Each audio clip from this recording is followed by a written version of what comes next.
कोविड-19 महामारी के संकट में भले ही यहाँ वहाँ कुछ बेसुरे राग सुनाई पड़े हों, लेकिन वास्तविकता यह है कि भारतीयों ने अनुशासन और एकजुटता के साथ इस आपदा का सामना किया है। इस गाढ़े वक्त में जिस किस्म का नियोजन और आत्मविश्वास दिखाई पड़ रहा, वह हमारे विविधता भरे और बहस प्रिय समाज में दुर्लभ ही दिखता है।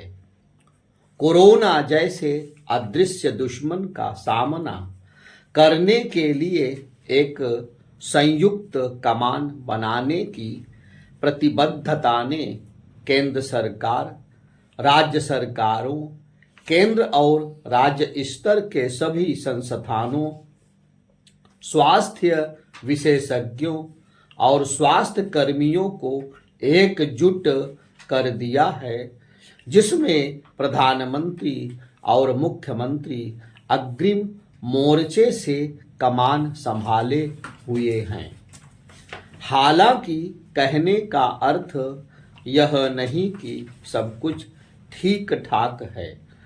पश्चिम बंगाल और महाराष्ट्र से कुछ ऐसे स्वर उभरे जिनसे लगा कि इन राज्यों के मुख्यमंत्रियों का केंद्र के साथ तालमेल सही नहीं।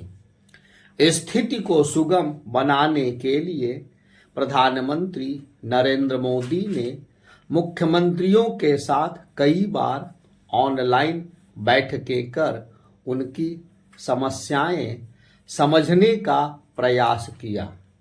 यह उस सहकारी संघवाद की भावना को ही रेखांकित करता है जिसकी यदा कदा चर्चा होती रहती है। यह बात अवश्य याद रखनी चाहिए कि किसी संकट से निपटने के मामले में एक रूपता कायम रखने के लिए संविधान केंद्र सरकार को विशेष अधिकार प्रदान करता है। इस दृष्टि से देखें तो हमारे राष्ट्र निर्माताओं ने बहुत दूरदर्शिता दिखाई।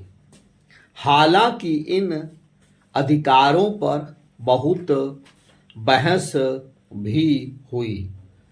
संविधान शिल्पी डॉक्टर B.R. अम्बेडकर ने संविधान को लेकर ऐसे आरोप हैं कि इसमें केंद्र को बहुत अधिक शक्तियां देकर राज्यों को महज म्यूनिसिपैलिटी की भूमिका तक सीमित कर दिया है। लेकिन यह न केवल अतिरेकपूर्ण है बल्कि संविधान के लक्ष्यों को लेकर नासमझी को भी दर्शाता है। तब एक और आरोप यह था कि केंद्र को शक्ति इसलिए दी गई है कि वह राज्यों पर अपने फैसले थोप सकता है।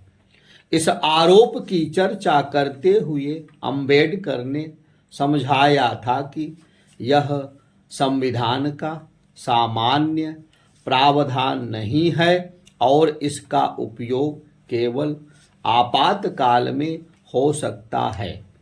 यह कहते हुए उनके दिमाग में केवल आपातकाल की उद्घोषणा को लेकर संविधान में शामिल अनुच्छेद ही नहीं थे, बल्कि 7वीं अनुसूची में संघ सूची एवं समवर्ती सूची में आपात स्थिति को लेकर केंद्र द्वारा कानून बनाने की शक्तियों का भी भान था। जैसे कि समवर्ती सूची में आइटम 23 केंद्र को यह अधिकार देता है कि वह एक राज्य से दूसरे राज्य में संक्रमण रोकने या मनुष्य, पशु और वनस्पतियों को प्रभावित करने वाले विषाणुओं की रोकथाम के लिए कानून बना सकता है। मौजूदा कोरोना संकट में आपदा प्रबंधन अधिनियम को भी इसी संदर्भ में देखा जा सकता है। आपदा प्रबंधन अधिनियम महामारी के दौरान राष्ट्रीय नीति बनाने एवं उनके समन्वय के लिए केंद्र को अधिकार प्रदान करता है। इसके तमाम प्रावधान किसी राष्ट्रीय आपदा के समय केंद्र को ऐसी शक्तियां देते हैं। इन्हीं के आधार पर केंद्रीय गृह मंत्रालय ने लॉकडाउन और फिर अनलॉक से संबंधित आदेश जारी किए।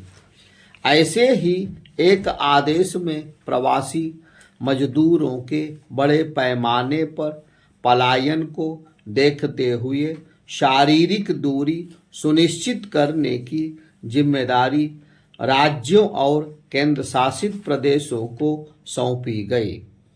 इसमें जिला अधिकारियों और जिला पुलिस अधीक्षकों को लॉकडाउन से जुड़े नियमों को लागू कराने के लिए जवाबदेह बनाया गया।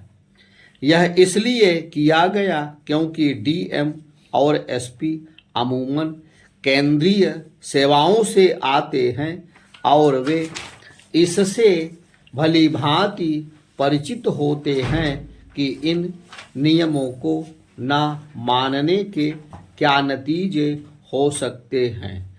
डीएमए के अलावा एपिडेमिक डिसीज एक्ट 1987 भी किसी महामारी के नियंत्रण में केंद्र को शक्तियां प्रदान करता है।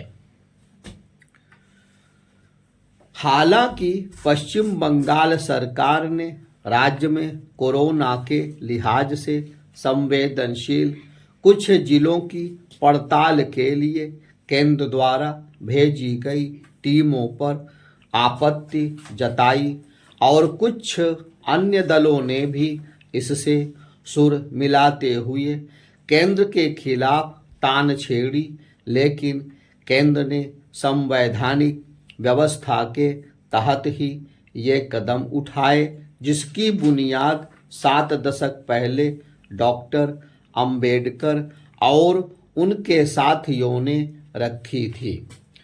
संविधान के अनुसार अवशिष्ट शक्तियां केंद्र के पास हैं और वह आपातकाल में राज्यों पर भी अपने निर्णय बाध्यकारी बना सकता है।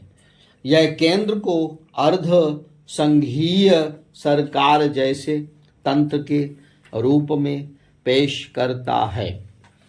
वरिष्ठ संविधान विशेषज्ञ केसी वाघमारे के अनुसार भारतीय संघीय चरित्र वाला केंद्रीय राज्य है, ना कि केंद्रीय चरित्र वाला संघीय राज्य। अपने समापन भाषण में कतिपय आपात स्थितियों में शक्तिशाली केंद्र को लेकर डॉक्टर अंबेडकर ने कुछ दलीलें भी पेश की थी। उन्होंने कहा था कि अधिकांश लोगों का यह मानना है कि किसी आपात स्थिति में नागरिकों की अवशिष्ट निष्ठा राज्यों के बजाय केंद्र में होनी चाहिए। देश के समग्र और साझा हितों में केंद्र ही काम कर सकता है। आपात स्थिति में राज्यों की तुलना में केंद्र को वरीय शक्तियां देने का यही आधार है। इसमें राज्यों के लिए भी ताकीद है कि आपातकाल में राज्यों को समग्र राष्ट्र हितों और धारणाओं पर गौर करने, अपने स्थानीय हितों पर भी विचार करना चाहिए। जो समस्या को नहीं समझेंगे केवल वही इसे लेकर शिकायत कर सकते हैं। डॉक्टर अंबेडकर अपने देश और उसकी जनता को भली भांति समझते थे और उन्हें अनुमान था कि भारत जैसे विविधतापूर्ण देश में राष्ट्रीय आपातकाल के दौरान कैसी समस्याएं उत्पन्न हो सकती हैं। फिलहाल राज्यों और केंद्र शासित प्रदेशों के शासन संचालन से 42 विभिन्न दल जुड़े हुए हैं। कोविड-19 महामारी के खिलाफ लड़ाई में कुछ के प्रयास विपरीत दिशाओं में जाते प्रतीत हो रहे हैं। केंद्र और राज्यों के बीच पर्याप्त परामर्श के साथ एक मजबूत केंद्रीय शक्ति ही इस समस्या से निपटने में मददगार हो सकती है। प्रधानमंत्री मोदी ने मुख्यमंत्रियों के साथ कई दौर की वार्ता से ऐसा किया भी है। हम अपने राष्ट्र निर्माताओं के प्रति कृतज्ञ हैं जिन्होंने इस महामारी और राष्ट्रीय आपातकाल से निपटने के लिए हमें एक सशक्त संवैधानिक ढांचा प्रदान किया।